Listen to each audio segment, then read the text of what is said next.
Hey everyone, grab a cup of coffee, get cozy, and listen to us as we entertain ourselves with some crazy ideas and very therapeutic conversations. Join us as we dive into our lives through a mix of spirituality, psychology, and some fun along the way. I'm Crystal. I'm Jolene, and you're listening to What Lies Beneath. Because for me, where I'm at in my false fire journey is definitely understanding that I cannot, my biggest pain as a mom and as a phlegmatic is when the people I love, seeing them hurt and seeing them suffer. It's I just want to fix it. I just want everything to be okay. If they're not having a good emotional experience, I'm not having a good emotional experience. And it's my biggest lesson that I've been integrating, I want to say over the past many, many months, is I have to learn how to be okay when people are not okay. I have to learn. Because that is how they grow. That is how they will grow. Yeah. That's their biggest lesson. And if I try to step in and make everything okay, right away, I am literally robbing them of whatever they need to learn, of building their own strength. And girl, let me tell you, that shit hurts my heart to even say and think about. So it's I have had to learn shit is not okay right now. Someone's probably pissed off at me and I am not going to die. The world's not going to fall apart. I need to learn how to be okay when things are not okay. Girl, that shit's been fucking rough for me lately. So him being in this process, I've had to just let him be in this process. And girl, I haven't slept in 2 weeks. Oh my God. I can really relate to that though. Oh my gosh. And you know what? It makes so much sense because this is why relationships drain me, because I make myself responsible for everyone in the relationship. Oh, you're not happy? Let me help you be happy. Instead of that's not my job. I've had to learn how to let people be responsible for their journey where they're at and just be there to support, hold space, but do not take on that part of their journey for them. That's my daily don't do it, Crystal. Don't do it. Captain Save a Ho over here. I know. I feel that. I feel that too. I feel it. Oh yeah. My gosh. Because then my past story has been because men are weak. Men can't handle pain. Men can't handle this. They're going to go off the deep end and I'm going to be left alone. That's been my biggest story that I've had to challenge of no, you're fine. You can handle this. You will get on the other side of this. You will. You're stronger than that. And then I have to just go and fucking hold myself in a fetal position and stand on that. Of people can handle their shit. I have to believe that people can handle their shit, or I'll fucking die single or in a relationship of fucking exhausted. Girl, right. That's been hard.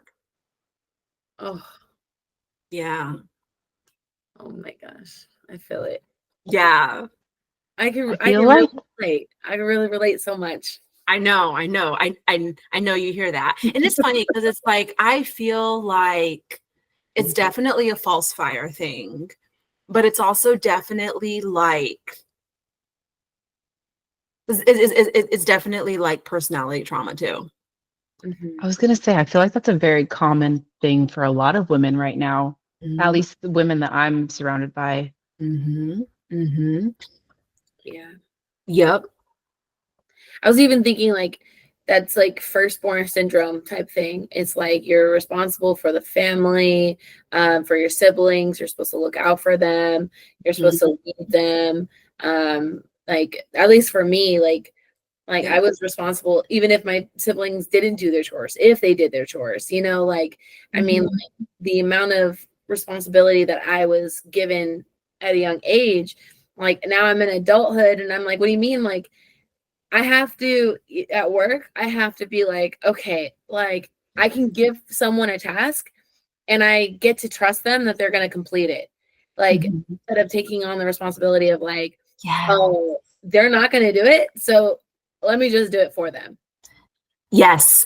Learning how to empower people as a manager has been another part of my journey where I'm like, dude, I am looking up to every single manager that like I admire and work for and be like, how do you do that? Like, because that is not a skill I have created in my life. I've been just like you, where it's like, let me pick up the slack. Like, this is why I'm a great individual contributor, because I'll just fucking do it all. Yeah. I just look around and I'm like, oh, that needs to be done. Do it. And that needs to be done. Versus, but that makes you a terrible manager and leader. Oh, I know. Yeah. I have to constantly remind myself, like, okay, do I have to do this? No. Who else could do this? Okay. Hey, could you, oh my God. And I try to be like super, excited about it. Could you please? It would be so helpful. And I feel like inside, like the two, angels or demon, the angel and the demon, I was like, you fake bitch. Like, like trying to be sensitive.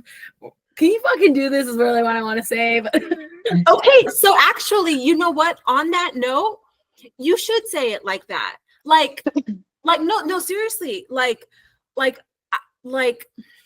I feel like you should say it in the sense that conveys what you're experiencing. Like in the sense of like, can you please do this? Because like I can't do it all. Like I need to share my plate. Right. But here we are here I am trying to put it in this nice little bow. Here we go. Yeah. Position it properly so they like feel excited to do it. Like, yeah. Well, you know what? It's funny because I feel okay. So I relate to that. And I relate to that in the sense of I do that because I feel like shit that I'm giving it to them. Right. Yeah. I don't want it to be too hard. I don't want it to be too complicated or ugly or it's like I'm putting a burden on you and I know it's a burden, but I need you to do it anyway. Yeah. And I don't like that it's a burden. I don't like that either. Yeah. Don't like that at all.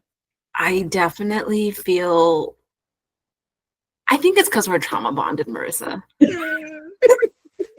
Seriously, I feel like we have a lot of the same beliefs around like I cannot be a burden. Oh, worst. Yes, absolutely. Cannot be a burden. That goes against my existence to this planet. Like deep.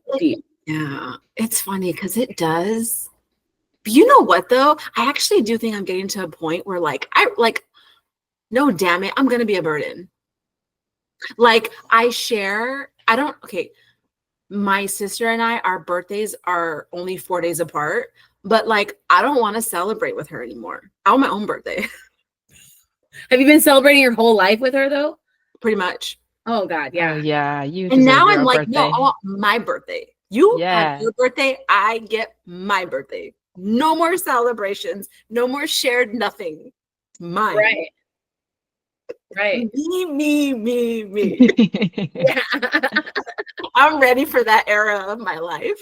Oh. What is that era called? It's not soft girl era. What am I in? No. My me era?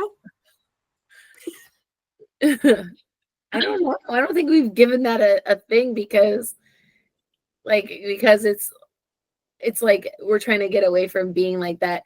I feel like the independent woman is like kind of dying in a sense, but like the responsibility isn't dying. It's just like the title. We don't want to be known as like the independent woman because no man wants to be with an independent woman.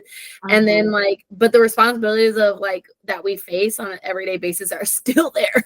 So we're like, okay, this is perfect because I drink tea. This is perfect. You're right. It's like we built our lives on this independent woman mask. Now our lives revolve around that. And now we're like, just kidding. Yeah. Like, but okay, so how do we roll it back a little bit? Because you're right. I think the independent woman era is dying, but people don't know how to be now. I'm learning though. Yeah. And it's very fucking uncomfortable. Oh, yes. Yes. Yes, absolutely. Oh my God. Why is it? Tell me why it's uncomfortable for you. Oh man, because one, me not being in control is uncomfortable as it is. So it's like, okay, and if I don't have anything to do, then like, what am I here for? Like, I gave you like to be soft, or soft isn't a problem. I don't feel like that's necessarily a problem, but I feel like not being independent, being dependent on someone, like I feel like that is so vulnerable. Like, Why? Because you could be, I mean, it goes against like everything I was raised with, like like as a little girl, my grandmother would be like, my grandmother is like second generation American Mexican. And so her mom spent every day in the kitchen. She never left the kitchen, only to go to the grocery store. And, she cleaned the house all of the time. And her husband ate before everyone. She made his plate before anyone's. He walked in the door, his plate was ready. And the house was always perfectly clean, and like all of the things like that. And so my grandma was like the rebel of it. She was like, she would always tell me like, you could be the stay-at-home mom, but you better have your degree, you better have all this stuff, because if that man leaves you, you're gonna be left with nothing. And like, that's the reality. You have nothing. If you're so dependent, you don't know how to do this, you won't know how to do that, and then you're like, so I guess that's my fear of being stuck somewhere, like, oh, I don't know how to get myself out. But then that's like surrendering to the process. Like, I'm always going to be okay. And that's something I have to tell myself, is like, no matter if I know it, like the next step of how to solve the problem. Like, I think of everything before even getting into anything. I think about the negative things that are going to happen. Okay, if this happens, will I be okay? Am I going to be safe? Am I going to figure it out? How can I figure it out? What's my plan B? What's my plan C? Like, what are all the routes I can take? If that doesn't fit, or that doesn't look good, or that doesn't, whatever. If people don't like this, I have this. I have all these plans. And so being dependent, I'm like, oh, there's no other plans. What? What do I do? How do I be? And I'm like, where do I put my hands? Like at that point, Yeah. But why do you need so many plans? I don't know. Like, safety, I guess. Just in case. Just in case what? The first one don't work. I think, give me an example. I kind of want to like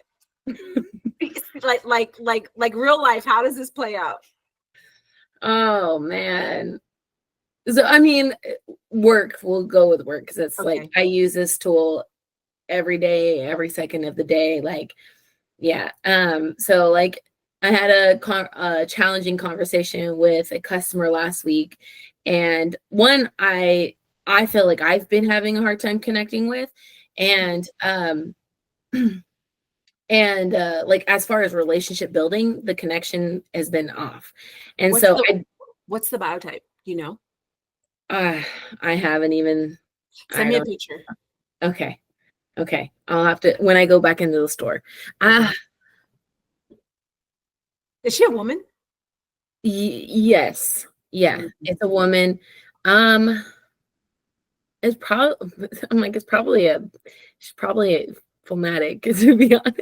I was gonna say, like just intuitively right now, I'm feeling like she has a problem with women. Like she's got beliefs around women.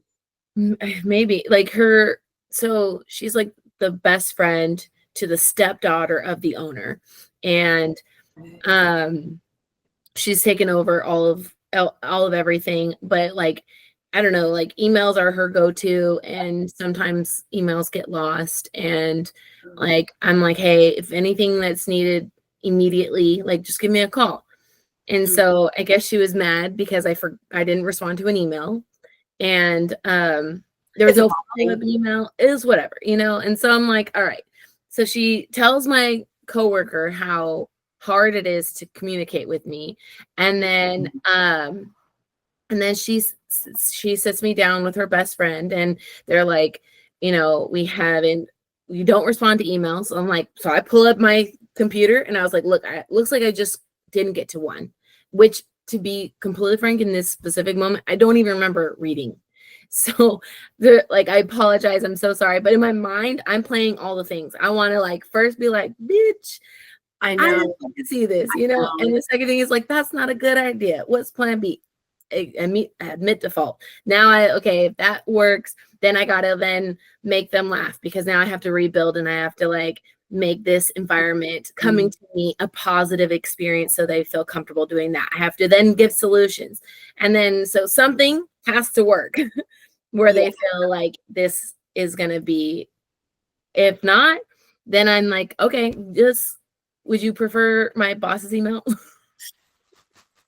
And then you could just tell on me every time. I don't even care. You know what? It's so funny because, like, honestly, okay, I love you both. We're at work, at my work. Like, working with sanguines can be very frustrating. But I also know, like, I know what to expect from every biotype. So, like, that does not surprise me. Like, because like, honestly, the answer is I'm a fucking sanguine. Like, do you really think I'm gonna be checking my email like no, it's not gonna happen. I have 8,000 emails. Dude, seriously. But delete them. It sounds like they're very it's too far gone. I can't. Yeah. It sounds like they're very formal. Like they actually don't know how to build a relationship. Yeah. Yeah, the whole time they were like smiling, and I was like, look, this is, you know, I ended up like admitting fault. I'm like, you know what? Which is a good thing. That's good. Right. I'm like, look, this role is crazy busy. I'm 7 months in this position specifically. Like, I'm still pretty new, you know, like if I miss an email, like my request, because there's 500 accounts, you know, and we're constantly growing, and we've launched 16 new SKUs. I mean, this week alone, we launched 12 new SKUs. So now we're going to be at like 30 new SKUs. And I mean, it's been a year, you know? So like, for one, I acknowledge how overwhelming it's been. And then I'm like, okay, next I'm like, my request is, if you don't hear from me in the time that you would like to be communicated back to, give me a call. I will always answer my phone. Like, I'm damn near in the shower. Like, what's up? Yeah. Like, you know, yeah. I'll answer it. You know, like I may be like, okay, then I'm going to give you direction. Just, I'll get back to your email. Just give me, you know, this has been going on. Like, I don't mind telling you all my business. I'll tell you it all. But, you know, like, girl. So I'm thinking about everything. Worst case scenario, I'm just going to send her off to my boss, and you just can deal with her. That was like the best. But send me their pictures. I want to know their biotype. Okay. Yeah. Because then I can tell you I can tell you what to do or say so that they will call you. Because it sounds like they don't trust you yet. So they're not going to call you until they do. Totally. I Yeah. would believe that. Like, I feel like their relationship with the prior rep that was there before me, who's Yeah. now in marketing, was like they've already built this relationship and they prefer her. And she's like, she's a whole nother being. But yeah, it's been interesting. I'm kind of like, okay, you're comfortable and now you're uncomfortable and you don't like how uncomfortable you are. And so instead of like trying to create this new relationship, now like I have to be what I know how to be, which is fine. And it's what I did my whole life is like, okay, cool. Now I have to figure out how to please you. That's cool because I'm freaking chameleon. I can change to any color you like. We could be any color because I'm only going to be in your store for 30 minutes a year. You know, like, Yeah. I'll put up with you. Yeah. But maybe you won't have to if we could figure out. Do you have a picture? Do you need a few minutes, girl? I'll wait. I definitely don't. Okay. Send me that picture. I will absolutely. But yeah, I try to have like, and most of the time I'll use them all. Like when I'm all my plans, all my thoughts, I'm like, okay, these are my check. Cool. You just choose which one. I'll give you all the options. How's that? Yeah. Damn, girl. I wish you could have been around for biotype and sales. Oh, Biotypes and sales was the shit. It was good. I wish I was around then too. It was a good workshop. Yeah. Yeah. A lot of sanguines are in sales, that's for sure. I can see it. I'm like, I walk around like, oh, that's a thing. Yeah. Like copy paste body types. Yes. Yeah. Well, because you know the saying, right? Like sanguines could sell sand on a beach. Right. And I'm like, oh yeah, that's a thing for sure. And every once in a while I'll see like Mel and I'm like, what are you doing here? Crazy. It's like, how many spreadsheets you got, huh? Oh, girl, you don't even want to know. I'm pretty sure my boss is Mel, maybe with a splash of phlegmatic, but Jesus Christ, like, so we have a million spreadsheets that I don't do all of them. No way. There's no way. Oh, and I bet you that drives her up the fucking wall. Oh, I'm sure she would think of a spreadsheet to create to help solve other spreadsheets you've forgotten. Like, dude, all I look at is spreadsheets. Dude, at work, I swear to you, I'll probably have like 10 spreadsheets open at every day. I'm like, hold on, let me look at the right sheet. Spreadsheets. Yeah. Well, wait, what were we talking about before? Independent women. Yes. Oh yeah. Oh yeah. Because you were talking about like all your different plans. Yeah, well, because you're like trying to decide what to call your season that you're in, your era. Oh yes, the selfish era. Maybe, I think I've heard it as like people saying like I'm in my villain era, but it's literally just like them not being a pushover or something. I like that. No doormat. Yeah, but they say like I'm in my villain era. But see, when people are going to their villain era, I feel like that's like, okay, they may not necessarily be phlegmatic, but like they're swinging to the opposite extreme of like what they're doing is they're throwing the baby out with the bathwater of like everything. Like I'm just gonna reject everything that is like sweet, supportive, whatever, and I'm gonna swing all the way to the other side and just yeah. Yeah. It's funny because it's like for me, like the whole like independence thing, you know, I think I'm just learning how to do things that like I never had to do.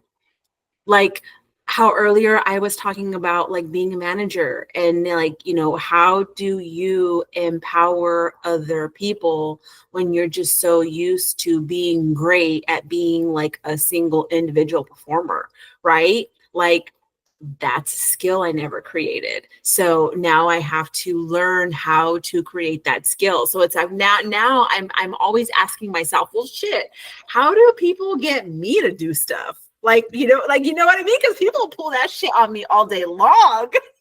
Right. Oh, I mean, I remember like people being like, "You're such a natural born leader," and I'm like, I don't. Sure, I guess. I mean, I could play that. Maybe I play that role around you, the person that said it. You know, like. Well, I think it's because your biology is sanguine. Right. Well, actually, no, because sanguine's like, okay, natural born leader, yes, but they still need someone to like keep them on path. Right. Squirrel. Yes. Like, no, come back. Right. Like, I mean, this whole conversation, we end up talking about work when we're talking about your. I know, or something talking about relationships. Oh, yes. Like, okay, so like back to this, like. Good thing we're not all sanguine because, like, I mean, I know. Dude, okay, I was actually, was I telling you, Joe, or I was telling my daughter, like, dude, if I was sanguine, the amount of time that I spend working out and running, dude, life would not be fair for everyone else. Like, my body would be would over for everyone. I know. It's not. That's what I keep saying. Like, the minute I can actually get myself back into the gym, like on a consistent basis, once I figure this shit out, it's over for you bitches. Like, yes, exactly. Game over for everybody. Right. I'm like, no, this ain't right. Meanwhile, my daughter can like work out for like 2 weeks, have like full on abs, quad definition, everything. And I'm like, she's sanguine. yes. She, when we did the 4th of July 5K, dude, she trained for like 2 weeks. Oh my God. I mean, she can't do that forever though. That's true. Yeah, it's true. Because I after a while, that's gonna hurt. Yeah. I mean, to be fair, the 5K we did, although I didn't run much during that, I took two shroom capsules before running. Oh my God. That shit kicked in on mile 2. I was like, dang. What an experience. Oh my God. Oh. I've never thought of doing that. Thank you. You're welcome. Sounds great. I was at that point, the last like mile, I was like, yeah, now I got a good pace. It took me forever. So just some shrooms beforehand. Got it. I will say, I remember when I did my first 50 miler, I had like this like edible candy that I cut into 4s, thinking that like I'd be able to like use that for like pain management. But I ended up being so like, I don't know, like at mile 18, my stomach could not handle anything. So I didn't end up taking it, but that would have been the plan if I had a sanguine stomach. Just take a little something for the pain. Oh man. Oh, okay. Back to independent women though. Like, and you and I, Joe, were having this conversation too when we were walking the other day, where I was like, I don't think that women actually fully understand what they'll feel like when they actually are taken care of. But I think you kind of do though a little bit, because like I think we think that it's gonna be like, oh, this is so nice, this is great. And I think that it could feel that way, but there's shit you gotta go through first to get to that place of peace where you've finally learned how to surrender. And I think the murkiness that we will have to go through first. And I do feel like I'm still working on some things, but like I've definitely had to go through the murkiness of like when you let someone take care of you, it doesn't feel like daisies and roses. It feels very disempowering. It feels like I'm making myself small. It sometimes can feel like I want to prove myself, but this isn't the time. So this person's not going to see all these great things about me, like how smart I am and how this and great and that, right? Like basically my mask, right? Like my super independent woman mask, right? It's like, how do I be loved for other things about me than just that, when my whole entire life, this is what people have loved me for? And I don't know how to be loved for anything different. Yeah. That is a lot harder and feels very different than I think what people think it will initially feel like. It feels like backwards growth at first. Oh, yeah. Yeah. It's like, am I going backwards? I don't think this is the direction I'm supposed to be going. No, it actually is the direction you should be going in. Yep. Yeah. Yeah. I think that like what's helped me be more open to it is what I'll say is like it is building trust with myself, is being more clear about who I am, my identity, like being clear about my identity. So that way when, because again, like I mentioned earlier, like it's very easy to get into the chameleon role for me. And I have to remind myself not to. And so it's like, okay, who is Marissa? And how do I build my trust with Marissa? And then how do I keep and maintain trust with Marissa, even when someone is doing something for me and I'm feeling like I'm not as powerful or they're not seeing who I am. And the conversation of why do I feel like I need to prove who I am to everyone? Like, that's when the villainaire comes in and it's like, fuck that. I don't need to prove myself to anybody whatsoever. I mean, ideally, you do need to sell yourself a little bit to get in roles and whatnot, but ideally, you want the role that fits you as you, not the person you've made up to be. And you want the person that you're in a relationship to love you, not the person you've made up. Because then when you can't fake it anymore, that person comes out and now they're like, when the hell did I sign up to be with this person? And you're like, now we're crazy. Faking it right now. You're crazy. Now you're too much. Now you're a burden. Now you're really like, feeling crazy. You're being gaslit like crazy. You're being manipulated, all the things, right? Yeah. But because we faked it for so long, and then we got tired of faking it. Yeah. Okay, so let me ask you, what clarity have you gained around this is me?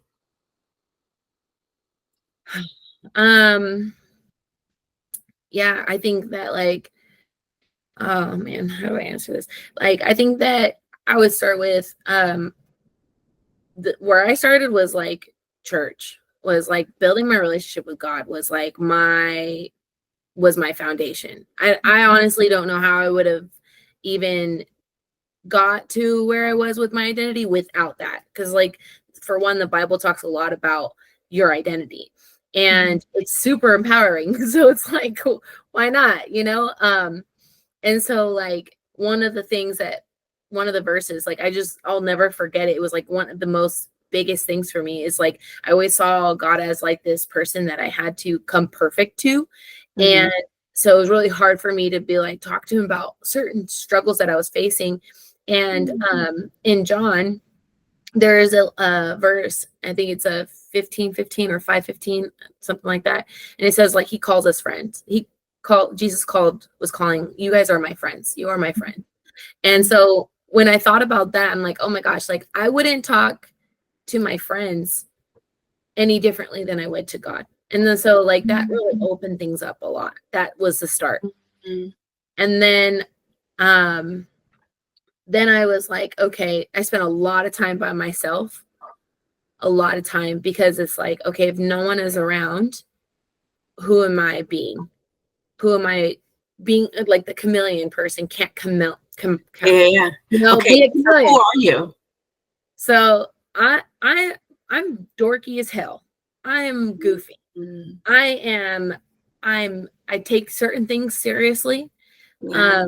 When I trust myself and know that it's the time to be serious, I'm kind, I'm thoughtful, I'm tough, I'm like, I'm unstoppable. I am what I'm trying to think of, like what the words are called, but determined. Like once I get a thought in my head, it is over. Like when I'm really in it, like I mentioned, like the minute I get back in, once I get my brain finally in that place that it needs to be in the gym and all that stuff, like 6-pack's gonna be back. And like, like, cause like I'm like, man, there's moments where I feel it and I'm like, ooh, who's that? I'm like, we gotta figure it out. But yeah, like I am resilient. I think that's like my favorite thing about me is like I am resilient. I've made it through so many things. And so when I remind myself how resilient I am and like the tools that I have and the support that I have, and then it's like now when I go into situations with anything that seems hard, it's like, oh man, I could do hard things. Cool. Like even if this doesn't work, even if this isn't okay, I'll be okay. Yeah. It's funny because like you honestly, to me, literally just described your biotype.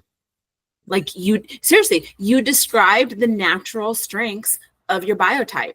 So like, I think it's really important to get clear on like, who are you when you can't be a chameleon? Because it's funny because it's like, now I'm starting to think like sanguines are amazing chameleons because sanguines build their identity based on the feedback that they're getting from the people around them. So it's like for a sanguine to be able to spend time with themselves and gain that sense of clarity of who am I when I'm not constantly gaining feedback, I think is really, really, really important. And it's also the work that I think a lot of sanguines avoid.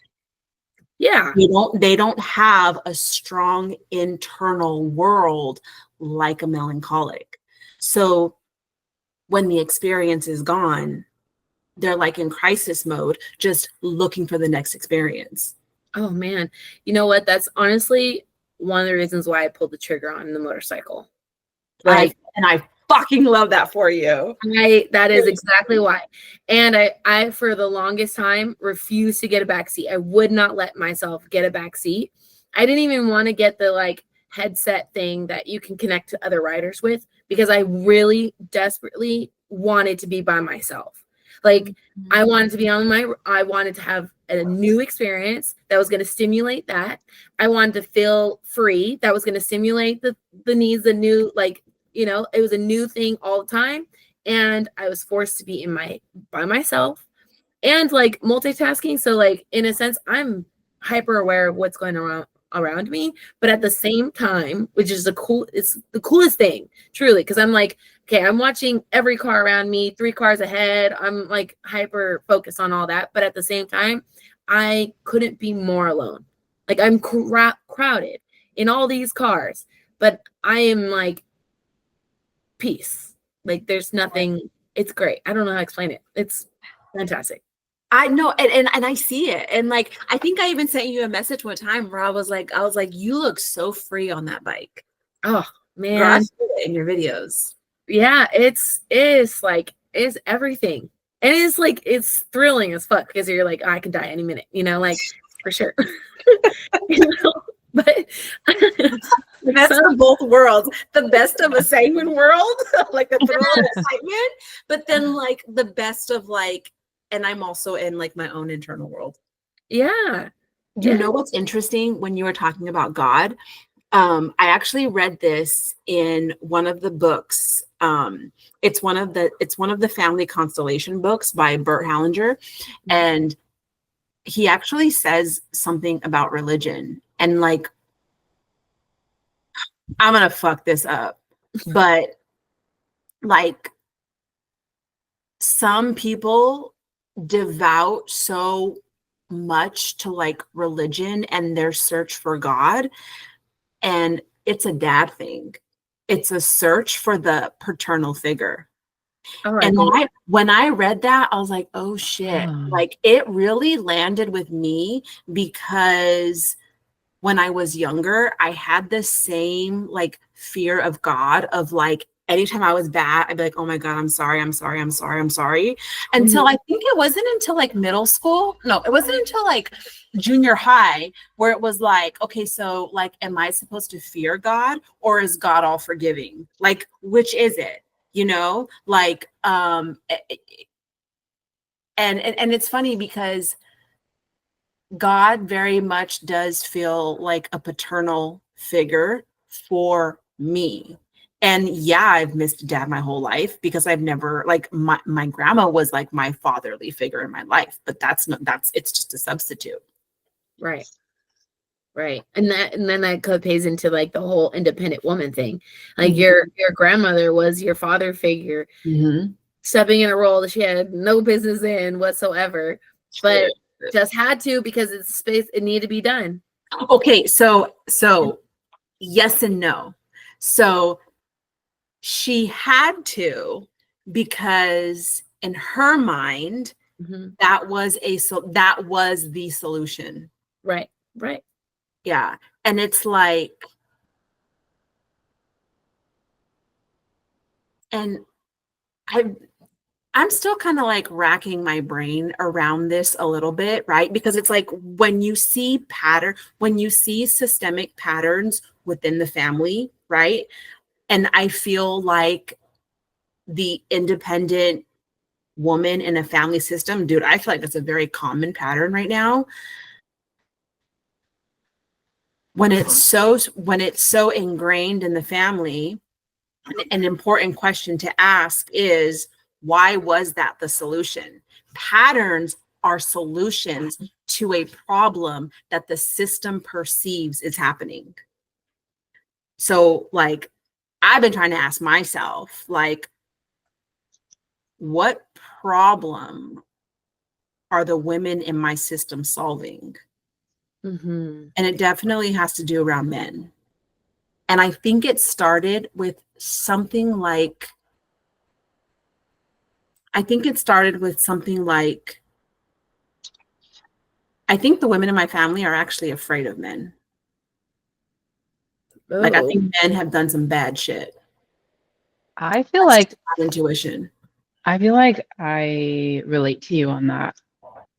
Yeah. Because ever since I was little, my parents have always been like super protective over me and like wouldn't let me hang out with my boyfriend in my room alone while my brother was with his girlfriend with the door closed in their room alone.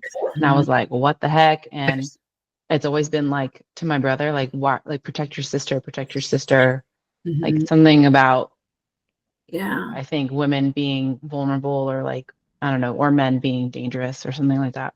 Yeah. Because what I notice is like the women in my family, like, they will put up this front of like being hard.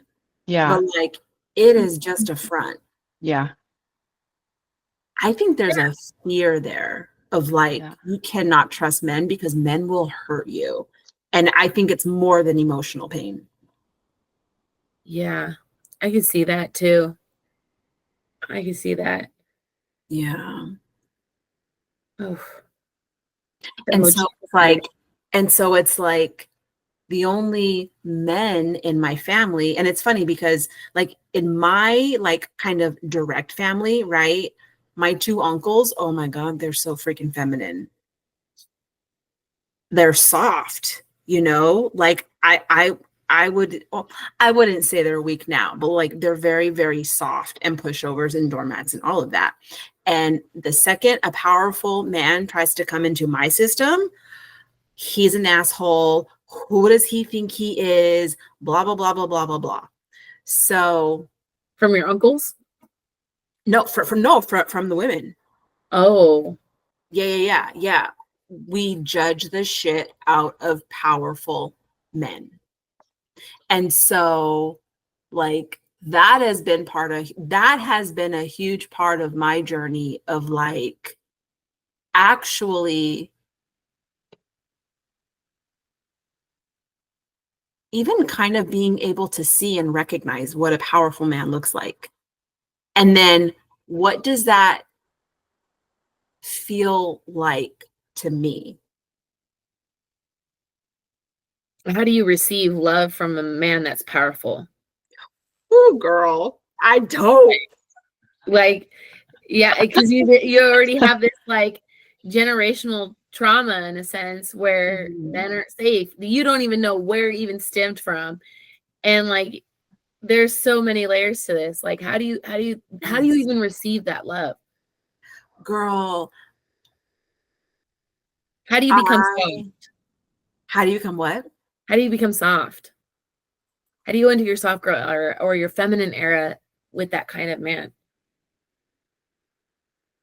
So I will say I have a lot of evidence now that I have been leaning more into my water, more into that softness, which is my biological strength, right? Like I have enough evidence to know that I have integrated that into me, right? And what that has looked like is not always proving myself, not always speaking up because I want everyone to see how smart and powerful I am.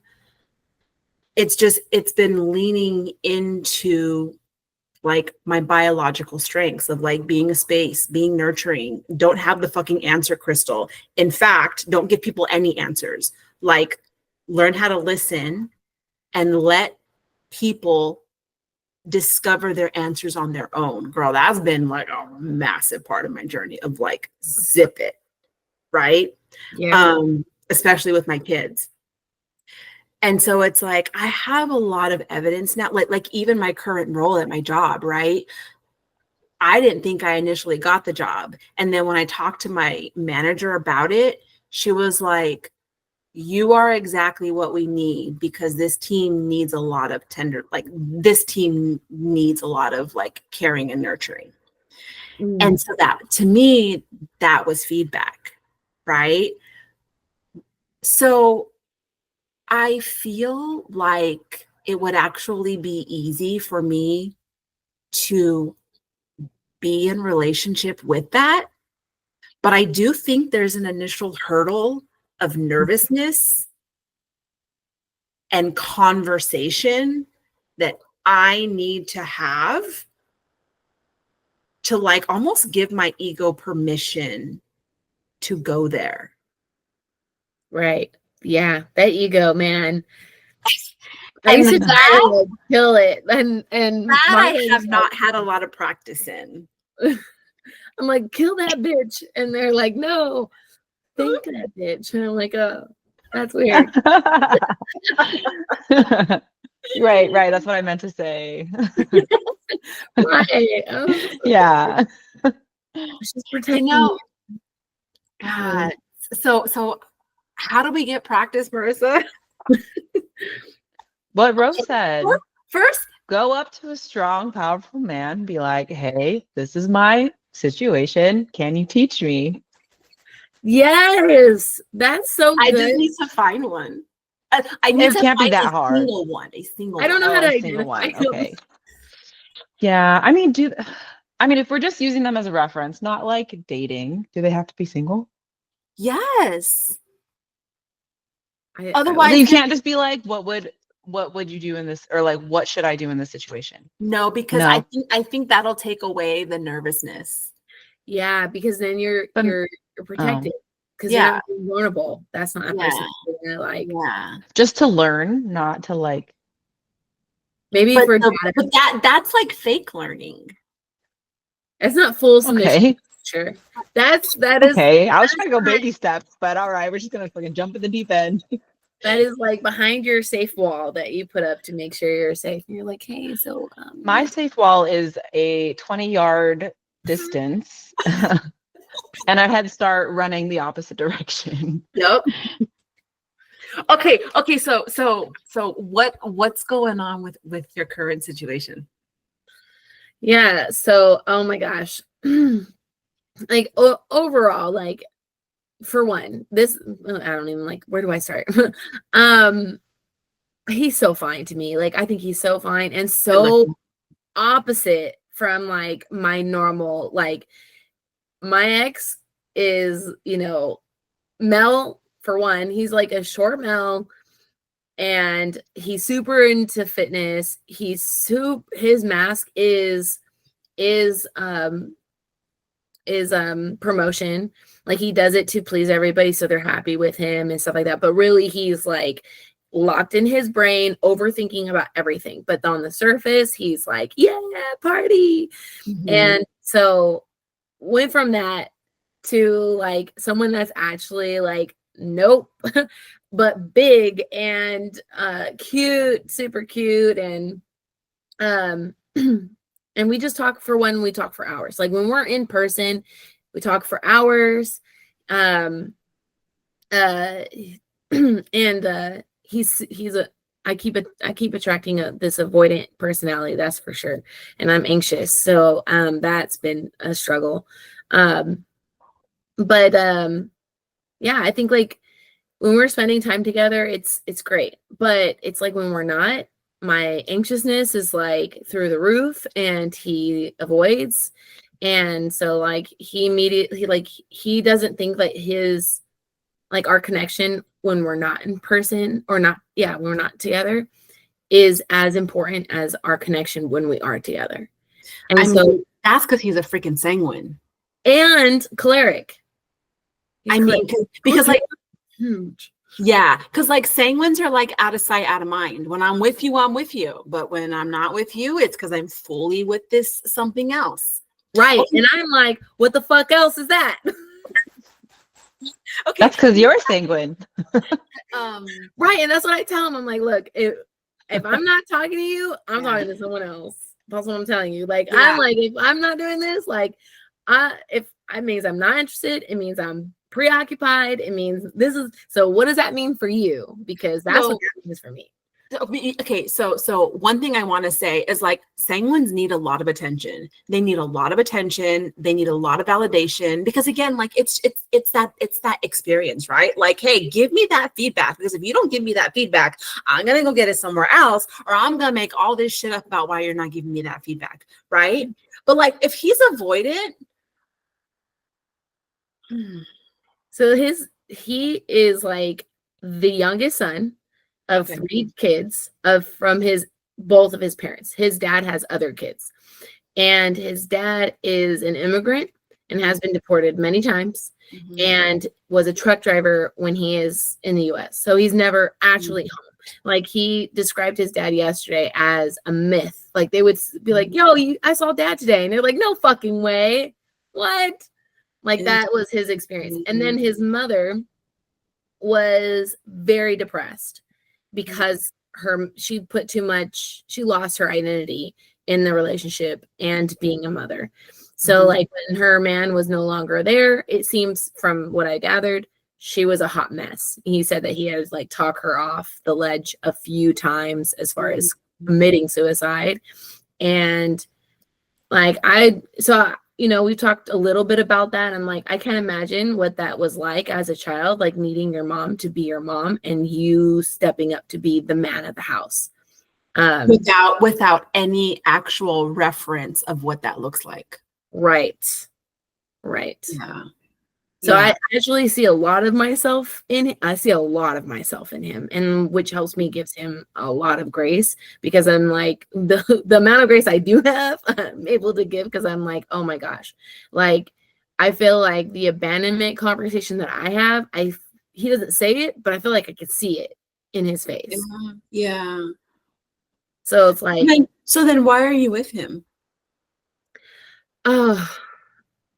ultimately, like, his softness and gentleness that he has is like, is so intriguing. Like, I've never, like, Jimmy was nice and kind to everyone, but he wasn't necessarily gentle. Like, I would have to ask him, can I hug? I need a hug. Where, like, this guy, like, I could just go up to him and hug him, and he wants to be in that hug for a while, and like, it's like a whole other experience. And then when I do come to him with issues, he admits to fault. He's like, it's my fault. I could have done this better. And I'm like, look, I appreciate that, but I also want you to, like, not just admit to fault, and that's the end of that. Like, I need actual work towards that. And if I can support you, I want to support you. And that's new to him, so that's cool. But yeah, but you know he's also going to reject it, right? he does. He totally does. He's like, no way. Yeah. Yes.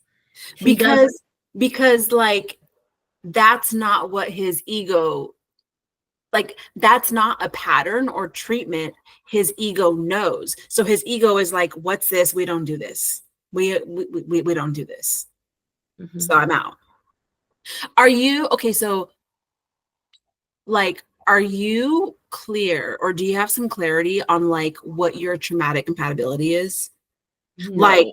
Like, what's the story that gets validated within you? Why do you get so anxious? What do you tell yourself? That, yeah. I get anxious because the story is like, all men are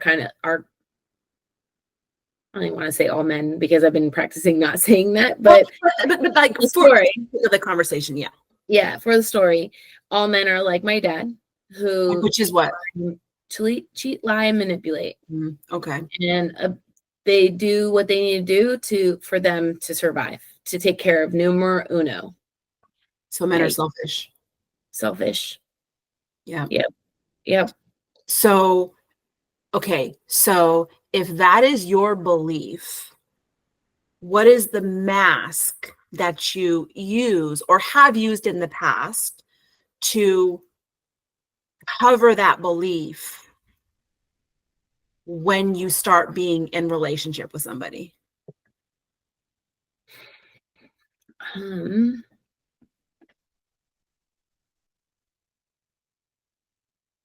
cover that, I think I might know.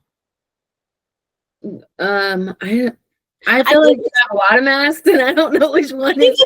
I think it's something along the lines of, like, I'm very sweet, caring, nurturing. I got you, and I will not ask for anything in return. I am just here to serve you. Oof.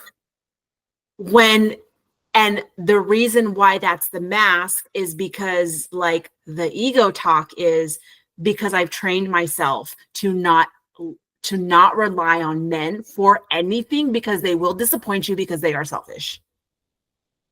Until you actually need something. And then you don't know how to communicate that need, because it's just all too much. It's too emotional. Like, you don't do that. And so they get pissed off and frustrated because you don't know how to communicate that. They don't know what you need. They don't know what to do. And then you're like, just, why do I have to tell you what to do? Just be a man and fucking figure it out. Yeah. So, okay. So we know what gets validated for you, but what do you validate for them?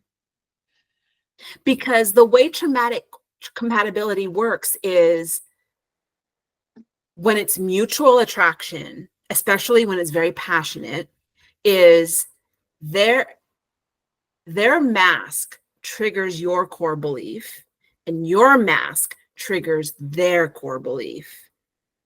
So what are you triggering within them? Oh, I think like, because there's some similarities as far as I think this trauma and mask goes from Jimmy to this one Mhm. that I'm already seeing. And I think it has to do with mom. I think so. yeah. I think it's like I'm gonna be the mom you never had, pretty much. Like by taking care of them and providing and giving them all the things that they need. Nurturing, meals, laundry. Ouch. Mhm. And I fail that role so easily because I've been practicing it my whole life. Yes, yes, you do. What's the mask that they use to cover that pain? They'll never ask, that's for sure. And I think to cover that pain, it'll just avoidance. Just What does that look like? I think that's maybe what's different between the two. Because I'm trying to think of like what Jimmy would be like. I want everything to feel amazing and look amazing all the time. Like I never want to fight or argue. Where like Miguel is like, I just don't want to talk about it. Yeah, yeah. And like he chooses to isolate. He's like lone wolf massively. Jimmy was lone wolf too, but Yeah. Jimmy was like, How I'll did lone they- wolf in public. How did they come off initially?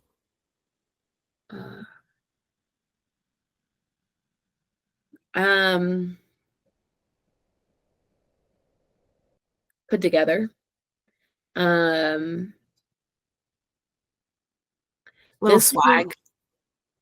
The swag, yeah. They're. I feel like both of them don't have like. When I first met Jimmy, like I think his style was so weird, but that's probably the melt in him. It's like nothing matched. Everything was just like he looked good. He looked good, I thought, but like I would try to fix his outfits all the time throughout our whole relationship. So like yeah, put together as far as like how they present themselves for sure. I think is like you don't need to do anything for me. I got it. This one he seems like curious. He asks a lot of questions. I feel like that's what he's using to like he's looking for how this isn't gonna work. Mm-hmm. He's like he wants to know all of everything right now. Not and your ego is like, no, but let me prove to you that it will work. Right. I'm like, look, I want to experience how it's not going to work or that it will or that it will work. I don't know. But I like the experience and he wants to hear it. And he's like, I'm like, words don't mean shit to me. Hell no. So, okay, the first thing I want to say is that's your red flag, Marissa. As soon as you sense that deep mommy issue of like, I never felt that soft, nurturing, loving care. As soon as you see that, that's your red flag. That's your traumatic compatibility. You know you are good at that role, but that is your cue that this is not the man for you. You need a man with a whole heart.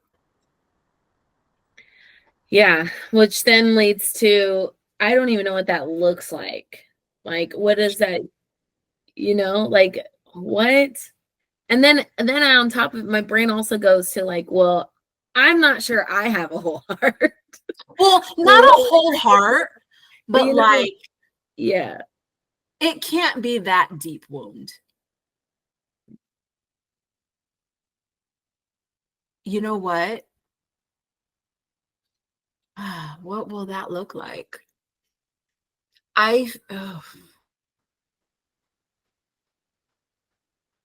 Will it look like a feminine man? But like, you know what I mean? Yeah, and that would not be attractive to me. I would be They'll like, give you the ick. yes. I'd be like, the fuck? Shut up. Get out of here with your pussy ass. Like, I'd be so mad. And then they would be like, oh my God, you speak like that. And I'm like, ugh. Like, what I liked about the new guy is that I can be like, I can say what I just said, and he's like, yeah, all right, I like it. Like, I'm like, oh, see, I love that I, in so many ways, like, can be myself. Like, I can really be like wild, and it's like, oh, okay, cool.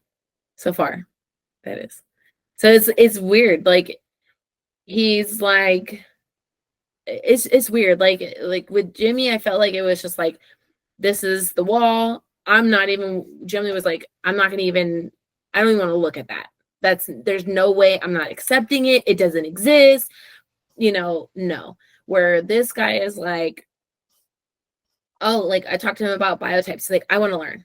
And he wants to be better. And he's like, how can I look from it from a different perspective? I don't want to be the problem on why this doesn't work. And I'm like, well, he's like, I don't want to be a project to nobody. I don't want to be that. Like, like we've had a lot of conversations about it. I'm like, I always fall in love Then with. tell him, then if you don't want to be a project for me, then heal mom. Yeah. I mean, I don't actually know if you should tell him that, but that's the solution. Well, I did. I did. Okay, this already can't work. I was like, have you? It wasn't like exactly like that. It was more like, well, have you ever thought about like healing that?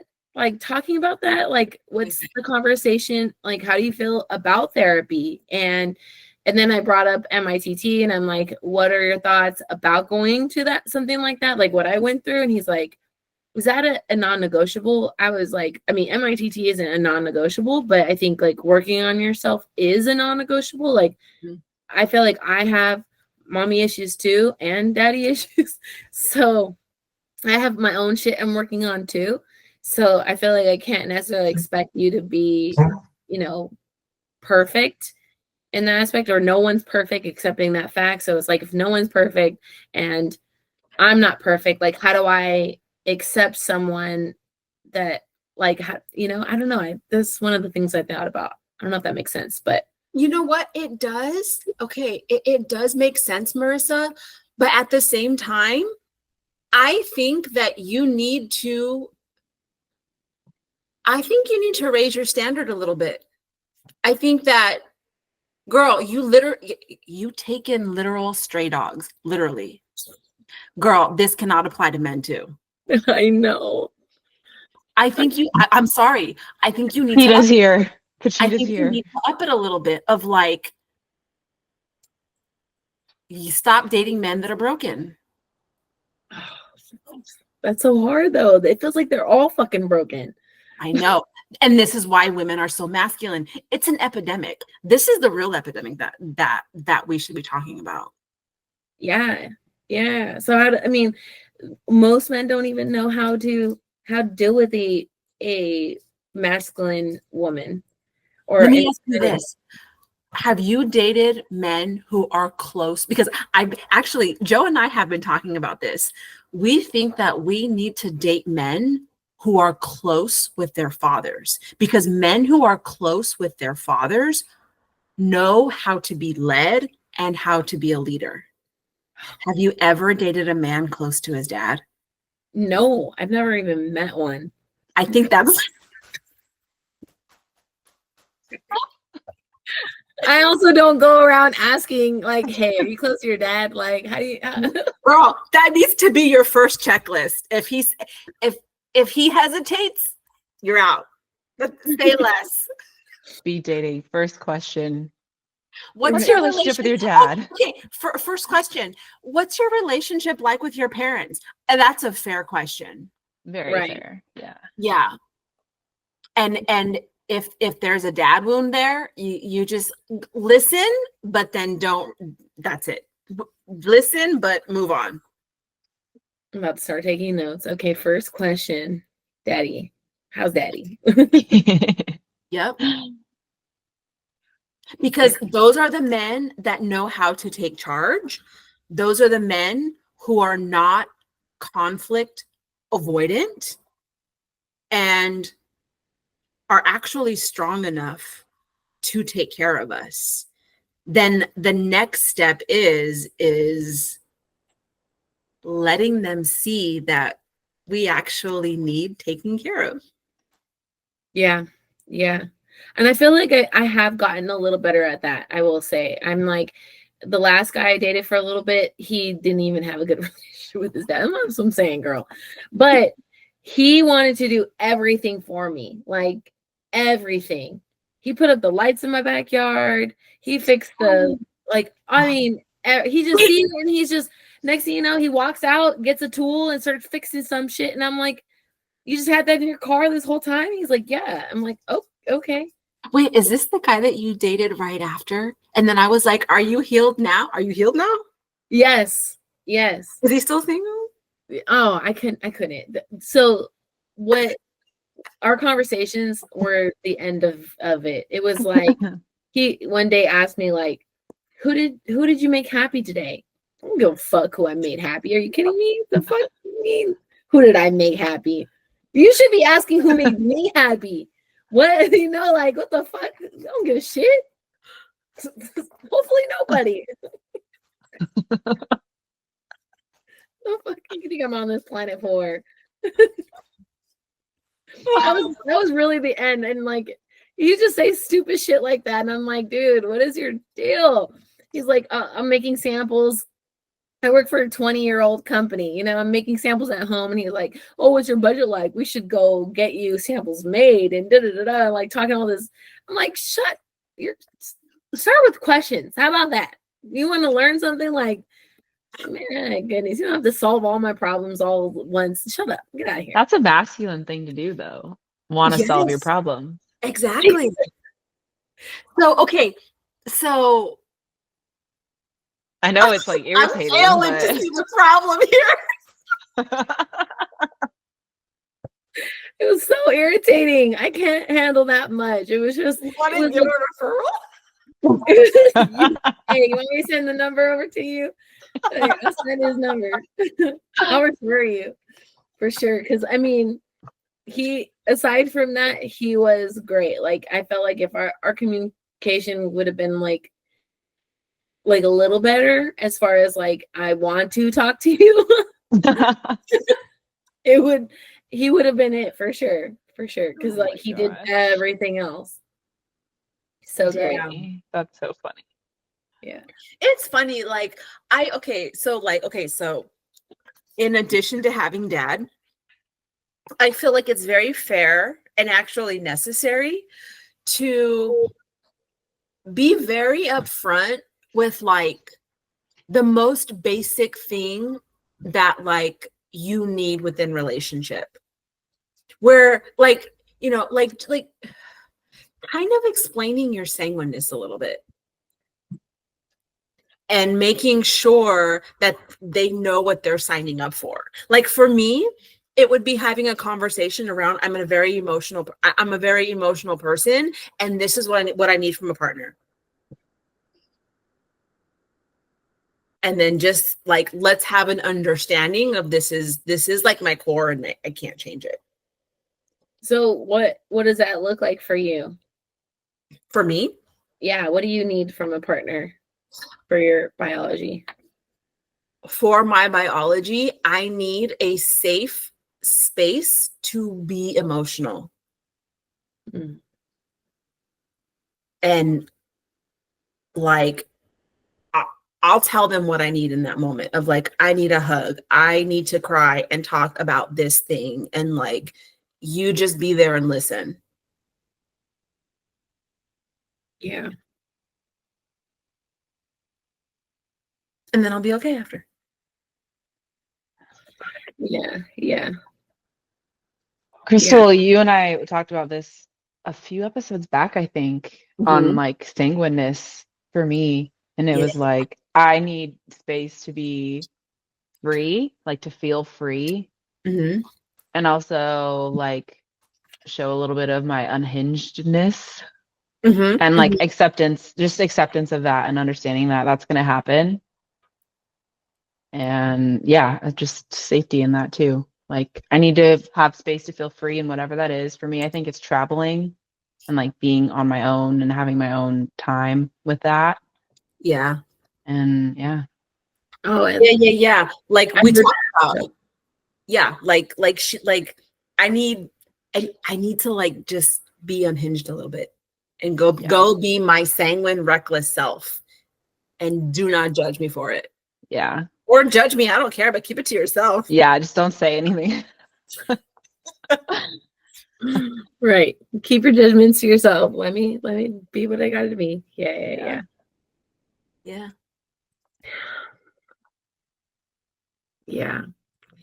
Okay, but don't. Okay, Rodrigo talks about how like your ego does need to be.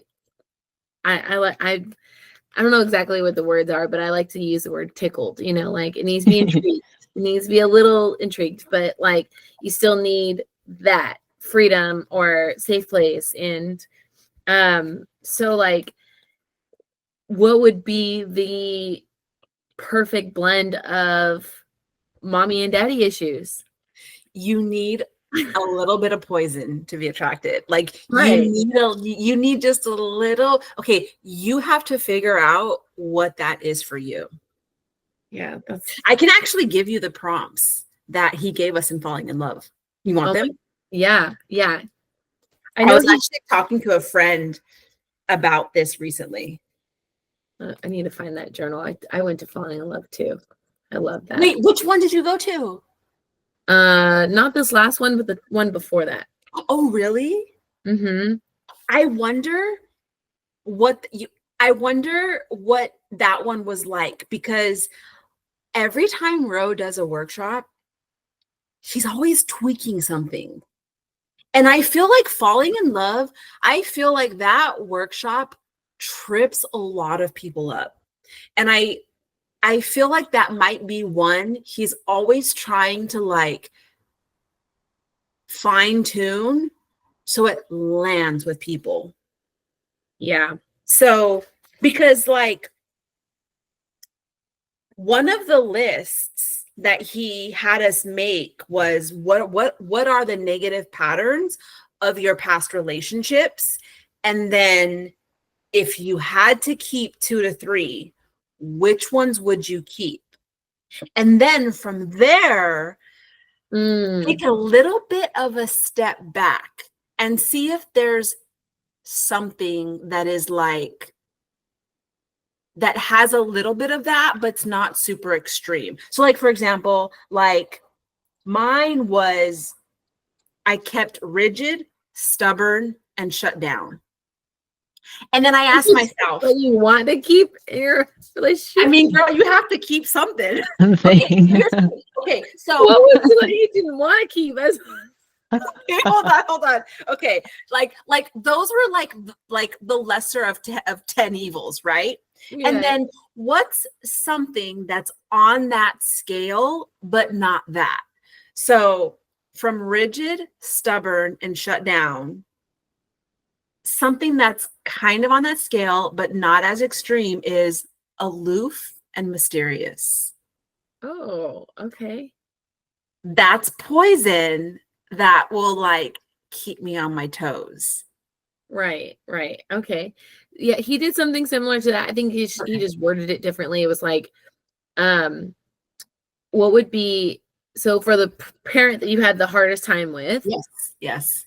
Like write down, describe the perfect woman for your dad. Yes. And then like that was who we have been showing up as. Yep. Like our dad's perfect person. Yep. And then it was like describe your last partner and and then pick like a couple things you didn't like about them or something like that.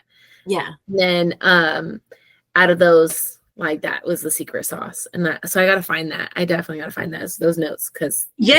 So then I was gonna say, so then what's your secret sauce? I don't remember. I feel like I was so stuck on like I was still very stuck on Jimmy. I was like Mhm. so hurt about that still. And like I like because he was like, well, like, why didn't like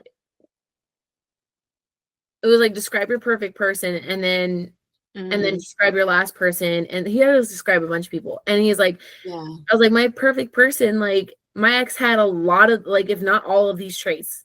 And then he is like, well, why aren't you with him? And I was like, that's a great question. I'm trying to figure out like why it didn't work out. And I'm like, and being me, I'm like, it's my fault. Yeah. And I could see how if you revisited that list now, I think your perfect person would be a little bit different. Oh, totally. Yeah. Yeah, totally. Yeah.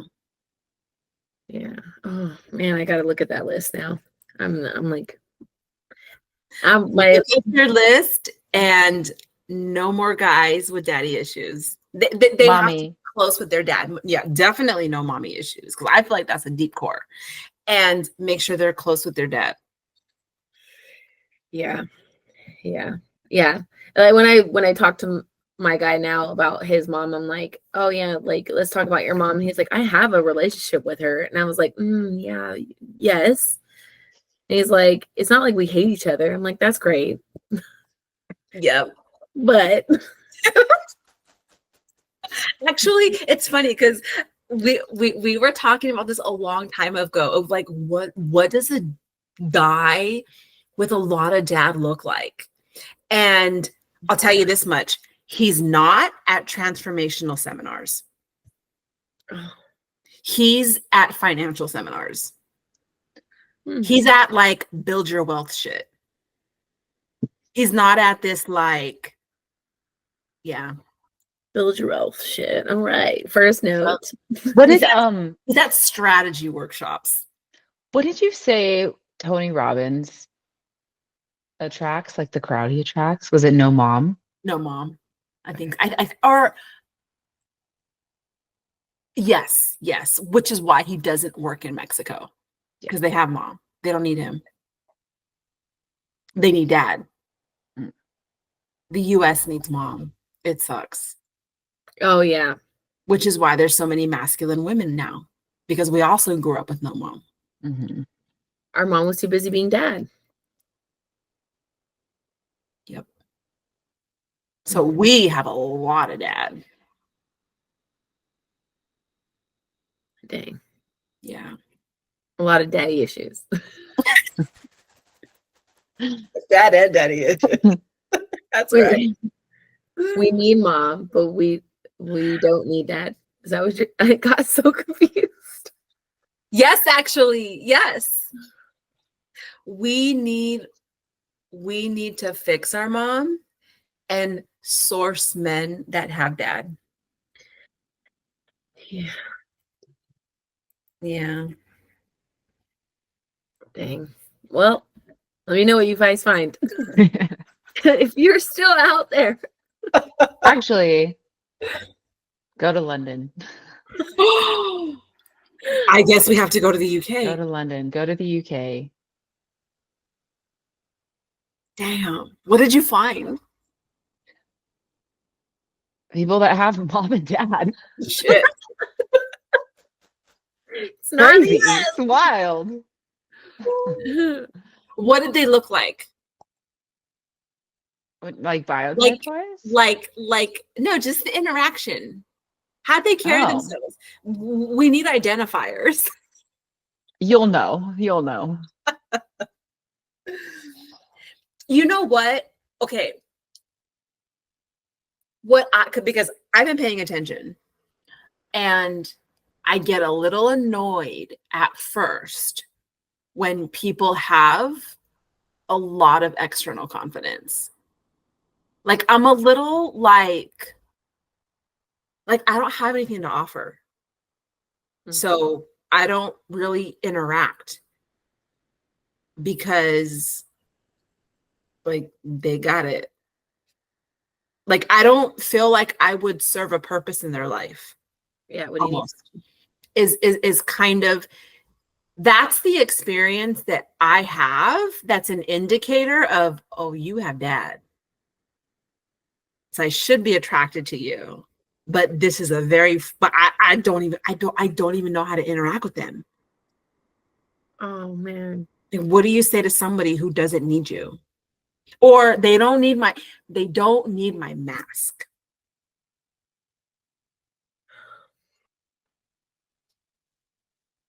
How's it going? So, actually, wait a minute. Hello? I think I'm having a little epiphany. They don't need my mask. So that would be my cue to just be totally in my water. And what my ego is going to tell me is, I'm still being useless and I'm still serving no purpose and they're not going to care. But I need to do it anyway. Because I think my ego is wrong. I just need evidence.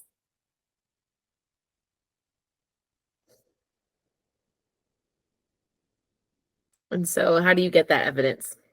I just be my water and see what happens. My question, where are you who are you gonna do that with? I don't know because I don't know anybody that's that but single. Oh, okay. Like I can think of examples in my head from work, but they're married. So like when's the next strategic workshop? I know. I'm gonna sign up for a finance seminar. Or like an investment seminar. Oh. Boring as shit. But we should probably learn actually. I mean, or marry a man who knows. It's like when people go into like Home Depot or whatever and they're like, pretend like you don't know. Maybe they are. It's that But bad. do that at finance seminars. I mean, who like construction workers, do they have dad? Well, that's not necessarily true, huh? I don't know. No. I think it depends. Yeah. Yeah.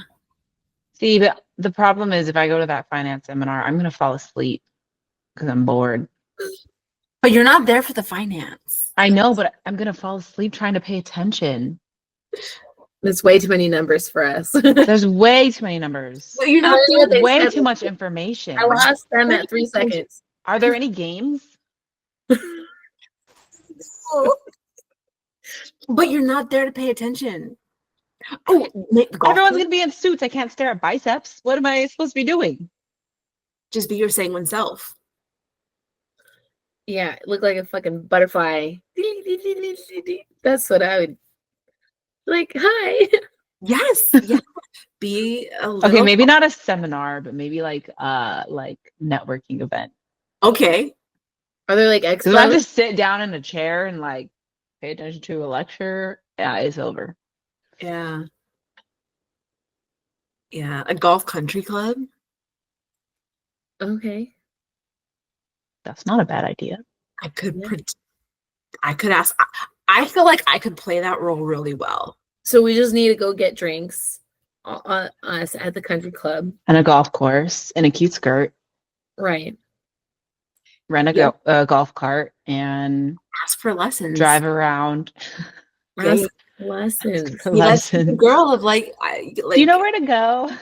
Do you know where to go? How do you do that? What How do putter I should do this? use? This What is our golf first club time should I ever use? playing golf. Yeah. That's funny. I mean, would that be a good prompt on a dating app? Like, can someone teach me golf? Yeah, we gotta bait them in. Yeah. Okay. Looking for a golf teacher. Looking Yeah. finance. Probably an anything teacher. Whatever you're interested in. Well, we're not really interested. I mean, like what? Well, you're interested in the type of person that would be doing that. Yeah, exactly. Right. So it's whatever you're interested in dating. That, can you teach me how to do that? Teach me. Yeah. Can you teach me, quote unquote? Teach me how to golf. Yeah. Okay. And then you get there and all of them have mommy issues. Shit. Crossing that shit off. Not golf. God. Yeah. I don't know. But like this is why it's so important for like us to work on our mom, because we are raising the next generation. I know. Yeah. I feel like that's been really hard to work on for me. Like my relationship with my dad, like I spent a like majority of MITT like working on my relationship with my dad, and I've just come to like the thing of like, oh, he just is who he is, and like I can't really change that, which seems so easy. I feel like the thought of it is like so easy, and I'm like, why can't I do this with my mom? But I feel like that's so much harder. Like I feel like she was supposed to be like the sound parent that like was more aware, and like I don't give her the same amount of grace, as for damn sure, as my dad. And my dad was like I feel like Why don't you? I feel like my dad's fucking stupid. Like I'm like, this guy has got to be autistic for sure. Like for reals. I think he's just dumb. And I'm like, oh, he can't help it. He's just stupid, So and like locked in. Where like my mom, I'm like, you're smarter than this. Like, what the fuck? see, okay, so that right there is how you normalized your dad in order to avoid the pain of actually receiving or expecting what you should have expected from your dad. That's a loyalty to your dad. And so it's like you give your dad permission, and then all of the pressure then goes to your mom. And now you're expecting you're expecting your mom to give you what your dad didn't. Yeah. Have you had a healing conversation with your mom? And I'm gonna say like the RGP healing conversation. What's RGP?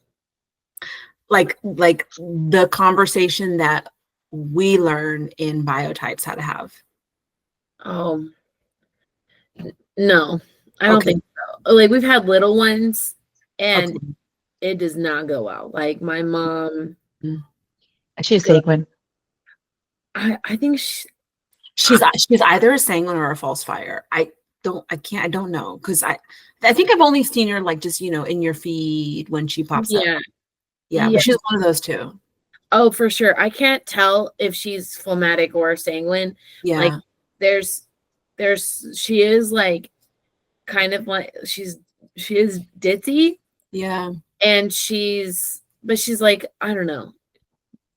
I think maybe she's more phlegmatic. And I think my dad's sanguine for sure. But my mom, I think she might be more phlegmatic, because she's like, now she's older, it's different. She's different. Her personality has changed so much.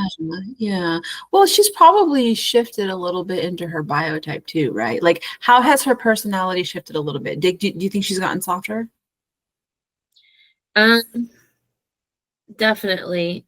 But also she's gotten way more sensitive. Like way more sensitive. I say anything and she's like, I just tried to be the best mom. She's like in menopause right now, so it's like really bad. And like we need to get hormones fixed because you're crazy. So it's like, okay, so first of all, like the healing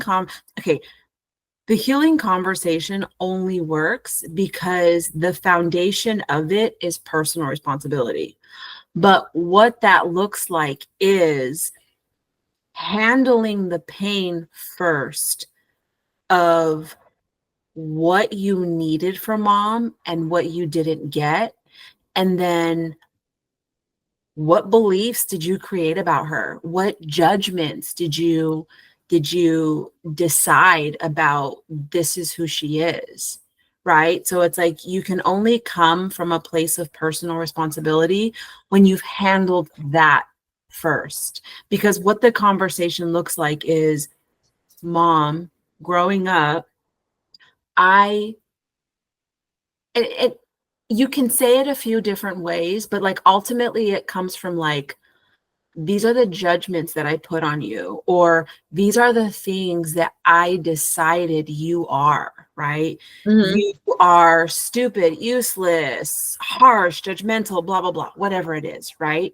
But it's like, it's the language of I created these stories about you, right? But you can only say that when you actually uncover what did you create about your mom, right? And then the second part is, and this is who I became as a result.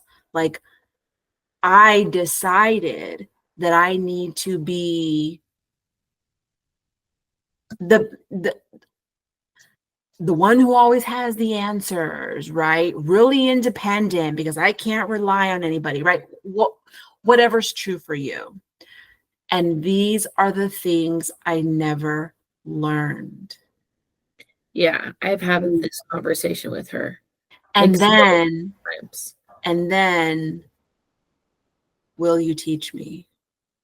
Oh, I haven't, and we don't even get to like half of it. Doesn't matter. Like, it feels like it doesn't matter if I'm like taking responsibility or how I say it. Like, she immediately like goes into Give me an example. Give me an example. Oh man. So like a couple times I've gone, one time specifically, I'm like, hey, I went up to, called her on the phone. We used to talk a lot, and I'd be like, hey, I just uncovered something I wanted to share with you as I'm going through my healing journey. What I discovered was that, you know, because I went through this scenario, I created this story, and immediately, as soon as I'm like, I created this story, or as soon as I finish that, like, oh, I went through this scenario as a, that's not what happened. You don't know. Or it's because you're being specific. Like, it's those words. When I went through this, boom, your mom is going to go into automatic shame. Because here's the thing, like, parents know everything they did wrong. They already know. And so the second that they feel like it's being pointed out, it's shame. Like, and if whether your mom's a phlegmatic or she's a sanguine, she's going to defend herself, because I promise you there is already shame about that, right? So it's like, we stay away from anything specific, no past scenarios, nothing like that. It's okay, given all those scenarios, who did you decide your mom was? Your mom is what? my mom is, she's goofy, silly, ditzy, uncontrol emotion, unreliable, forgetful, um, yeah, I guess it will stop there because I can't think of anything else. And then who did you decide you need to be as a result? Dependable, Mhm. resilient, Mhm. serious, responsible, if I didn't say that already. Yeah. I feel like, okay, who did you become within the relationship? With her relationship with her, Yeah. I felt like I became the parent. Like, she shut down and went to avoidance, and I felt like I needed to step up and like not only protect her but everyone else around us, because my dad was just not safe, Mhm. which then made me feel like the scapegoat because everyone blamed me. And yeah, like I think that's why like I'm comfortable with being by myself a lot, because like Even though I'm like surrounded by a lot of people, I was still alone. Mm-hmm. So yeah, it was just like I was the problem, not the abusive dad. I was Mhm. the bad teenager, the rebel teenager, not the dad that beat her or us. This is 100% systemic, Marissa. Like, this is a loyalty to your dad. You literally just said it. Like, I'll become this for you, dad. I will be this for you. I'll be parentalized. Mm-hmm. I'll be the scapegoat. I'll be the bad guy. Marissa, you became the dad.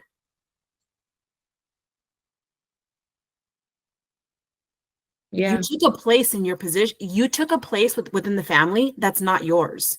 totally. That I know for sure. Yeah.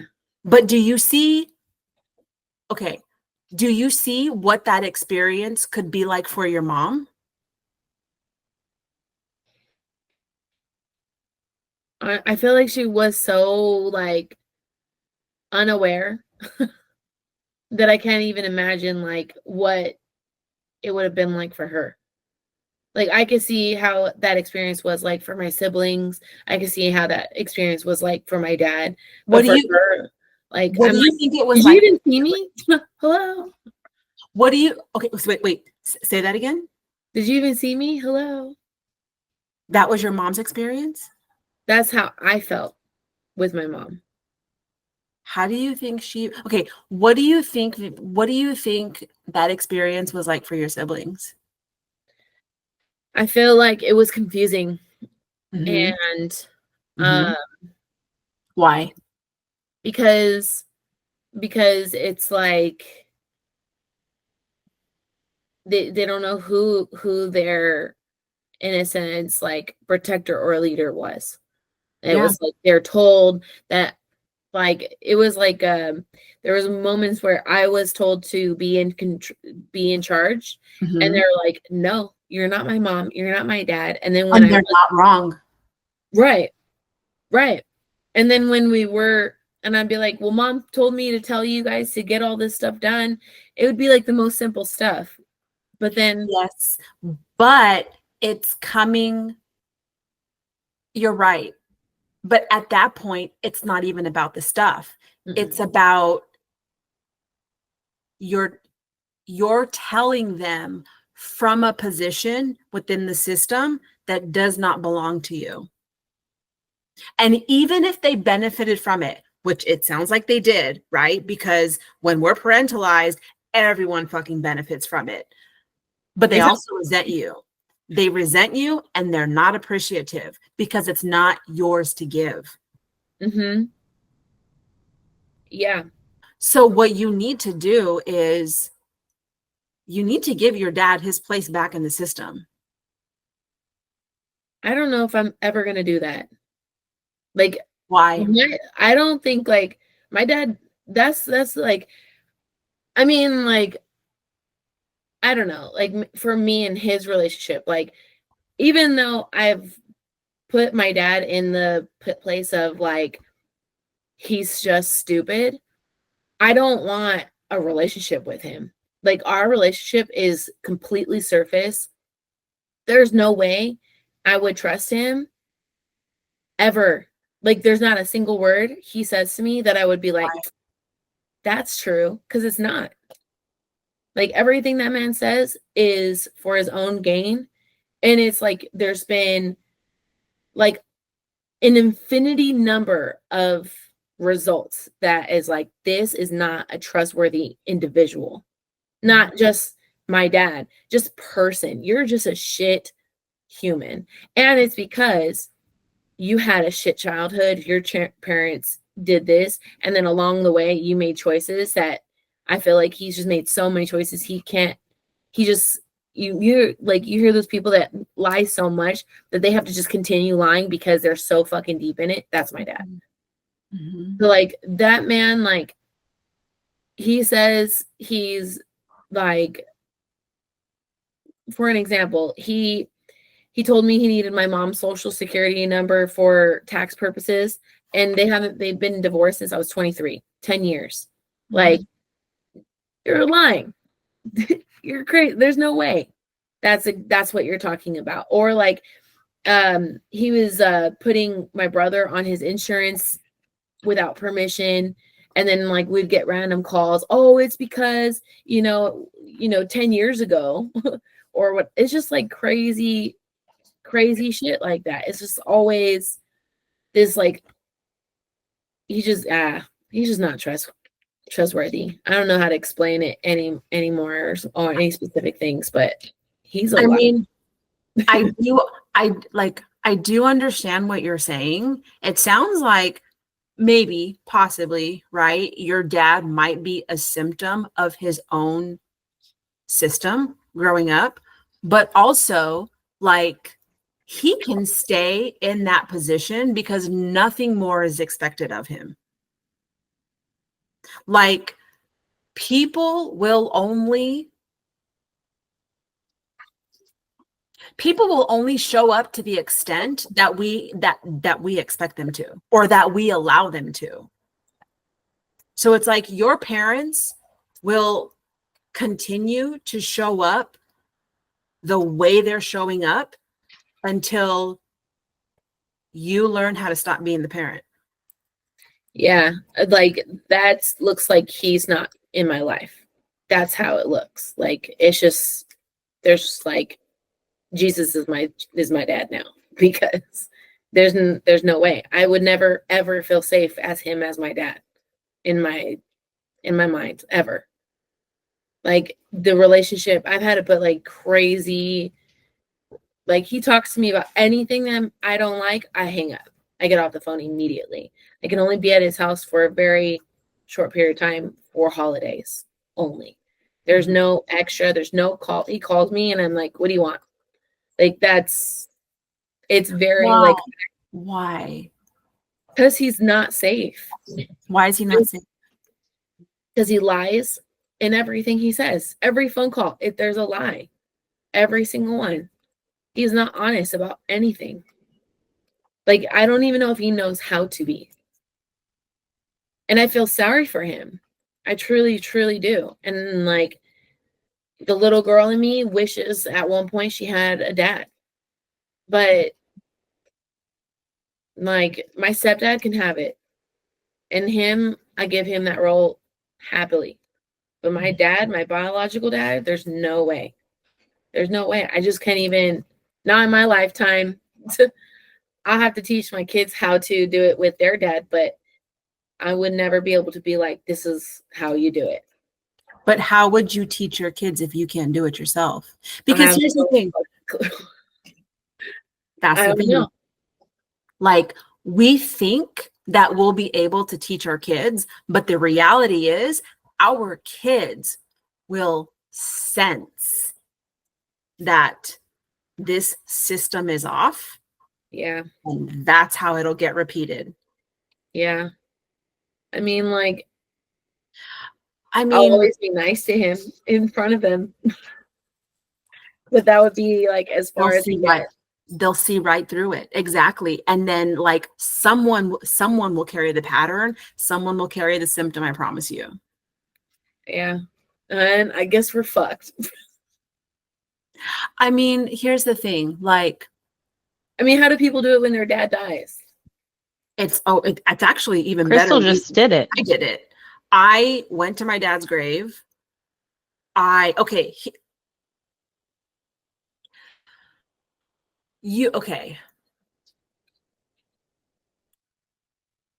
Like, I went to my dad's grave, and because like when my grandma died, I had this like kind of realization that I never felt like I was missing a dad because my grandma was my dad. Right. Like a long ass time ago, I gave that position to my grandma. And so what it looked like was when I had that realization and my grandma was in the hospital, like she wasn't conscious anymore. But I said to her when we were like, when I was alone with her in the room, like, these are all the things that you gave me. And it was not your place to give me these things. You are my grandmother and nothing more, nothing less. And then I went to my dad's grave and I wrote him a letter. I wrote him a letter about like everything I've been through because he should have been my father. Like, I should not have expected these things from my grandmother. I should have expected these things from you. Mhm. And as I did this, like, I essentially did a psychomagic act where it's like I wrote him a letter, but then I also did things that like symbolized my anger. So Mhm. like, you know, peeing on something is like very disrespectful, right? Yeah. So every time I like just kind of release that anger of like, you weren't this, you weren't that, I had to go through this, I had to go through that. I like squeezed lemon on his grave to kind of symbolize like pissing on his grave. And then after that, I shared with him like, this is who I've become. Mhm. Like,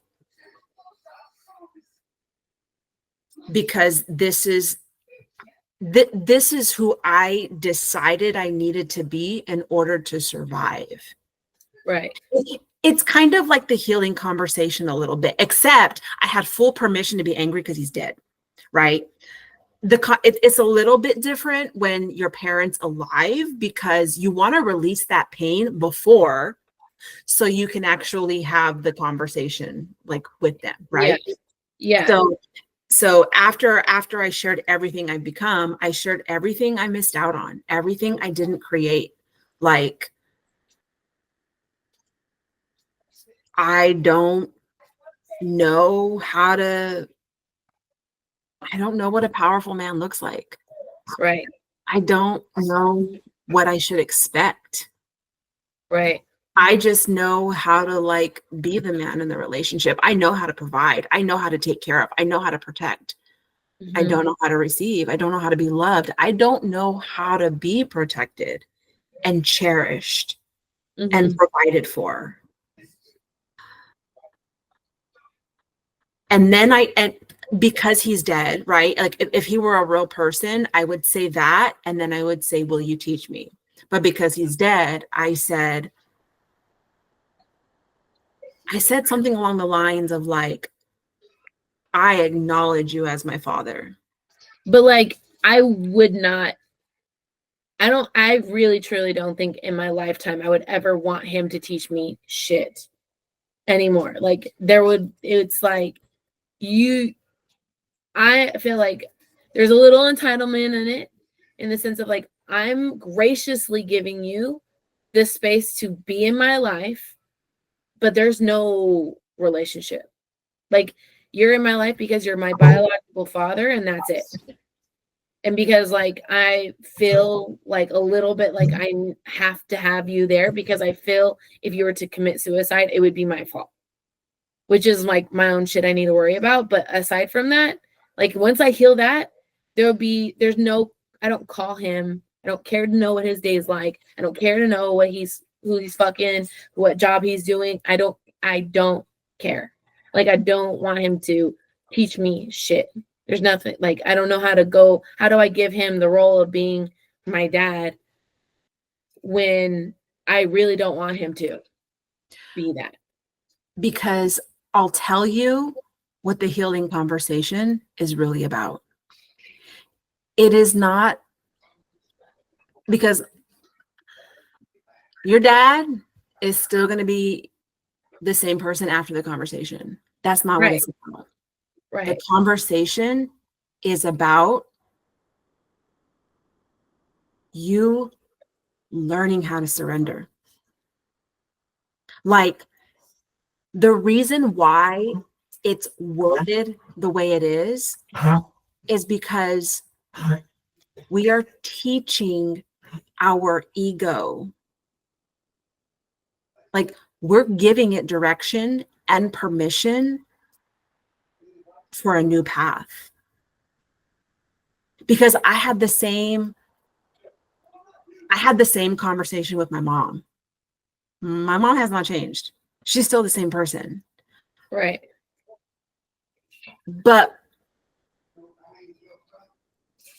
what it opened up for me was,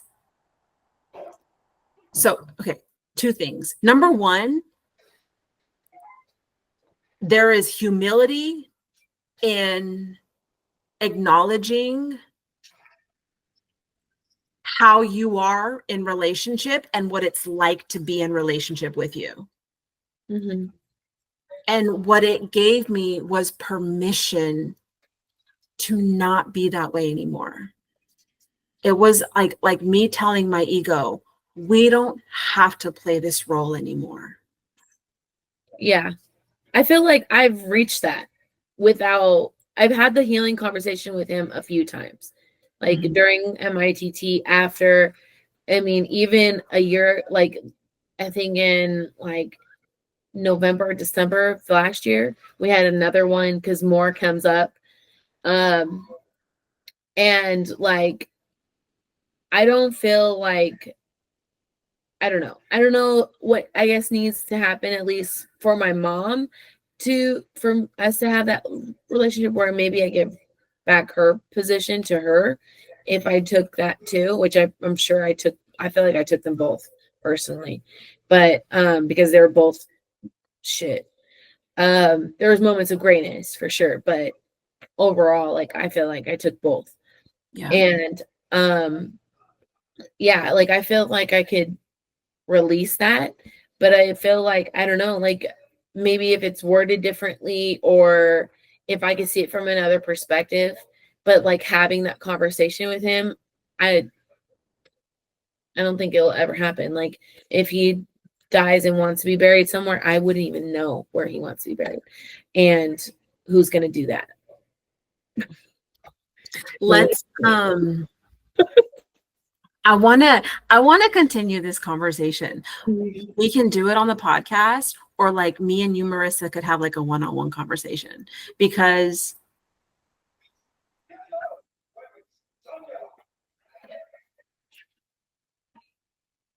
I feel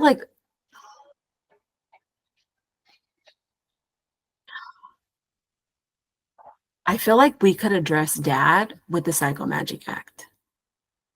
Is a what? A psychomagic act. Psycho is definitely a good part of it. Yeah, seriously. It's like, it's a way of like communicating to the subconscious. I feel like because like you definitely have a systemic loyalty to dad. Yeah, that's interesting. I would never describe myself as loyal to that man. But like a loyal, like systemic loyalty in terms of like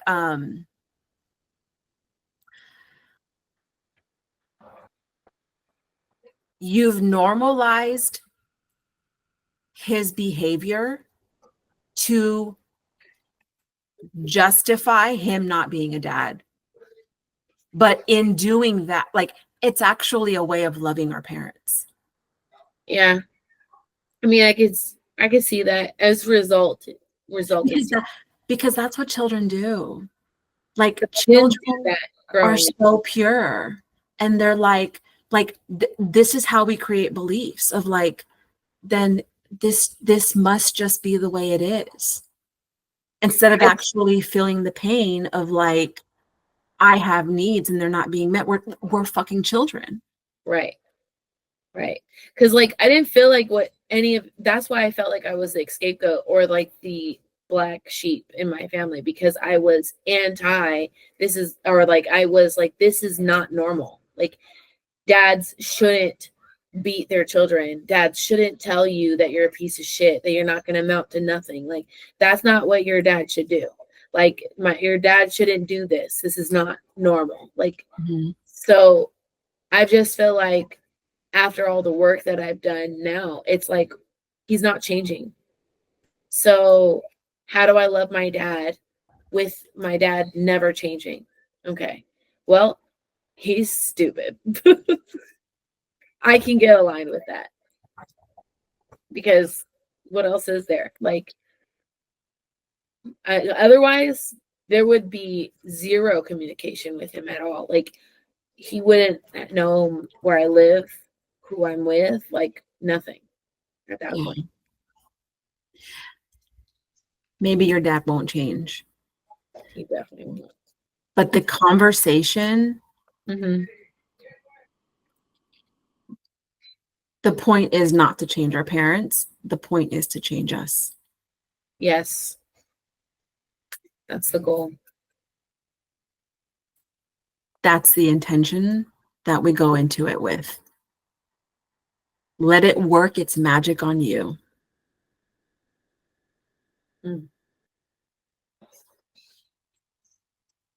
Yeah. To be continued. Yes. Yes. Hopefully after that, maybe you'll start to see guys with dad. Maybe because my, like my brother is not that guy. And he doesn't need to be. Why? There's you. Marissa, when we free ourselves of our role, because remember, the system shifts. Like, the system is always shifting in order to seek balance. If you free yourself of that role, you will free the other people around you too. I don't feel like I have that role now to my siblings. But to your mom, you do. Or do you? To my mom, maybe. Well, I don't know. Like, I don't really feel like I don't think the healing conversation has really actually has had, because we can't get far enough to have it. It just roadblock after roadblock. So I think like once that conversation can be had, I feel like our relationship would look differently for sure. And my relationship with others will absolutely look differently. But now, like, I don't feel the need to be my siblings' parents anymore. Okay. So then let's get you past the conversation with mom. Yeah, I think I can help you with that. that's definitely I feel like that's a big one. But I'm curious as fuck as far as my dad goes, because like I don't think I'll ever have that conversation with him. But if there's like because I don't he if I'm like, can you teach me, he will take that. He'll take that and run. And I'm like, nah, I don't even have the bandwidth or the fucks to give him any of that. Like, nah, you can't have any of that. Nah. But if there's like a way to have it with, like, if I could pretend he died and like had that conversation, we could do that. He can't have any form of permission, even if it's just his words. He will no. Maybe we'll start with a letter. We could do that. Okay. We can do that, totally. And I'll set it on fire. You are so funny. How do you want to do this? Do you want to have a one-on-one, or do you want to come back on the podcast? We could do this. Use it. Let's if you do want. it. You want to do next? Yeah. Okay. Yeah, I'm Okay. down. I'm sure there's other people as fucked up as I am. So It's funny because like ever since we shared that one reel about like mom, everyone's like, well, then like how do I fucking heal mom? So we'll teach people next week. okay. I'm Okay. down. I appreciate it. 2 hours. Dude, this has been like, was I recording? Yeah, I was recording. Okay.